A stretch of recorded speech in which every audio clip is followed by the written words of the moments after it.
தஞ்சையை அடுத்த நாஞ்சிக்கோட்டை ஊராட்சியில் அண்ணா நகர் முதல் புறவழிச்சாலை மேம்பாலம் வரை சாலையோரம் இருந்த ஆக்கிரமிப்புகளை அகற்ற நெடுஞ்சாலைத்துறை மூலம் கடந்த 2 ஆண்டுகளுக்கு முன்பு நடவடிக்கை மேற்கொள்ளப்பட்டது.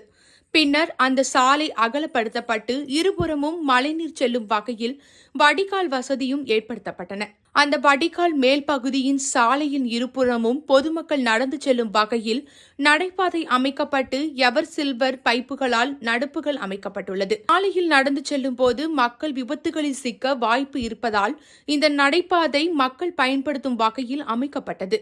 ஆனால் அந்த நடைபாதையில் மக்கள் நடந்து செல்ல முடியாத அளவுக்கு சாலையின் இருபுறமும் உள்ள கடைக்காரர்கள் நடைபாதையை ஆக்கிரமித்து பொருட்கள் வைத்திருப்பதுடன் மேற்கூரைகளையும் அமைத்துள்ளனர்.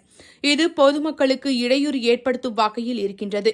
இதனால் ஆக்கிரமிப்புகளை அகற்ற வேண்டும் என பல்வேறு தரப்பினர் கோரிக்கை வைத்துள்ளனர். அதன்படி ஆக்கிரமிப்புகளை அகற்ற நெடுஞ்சாலைத்துறையினர் முடிவு செய்துள்ளனர்.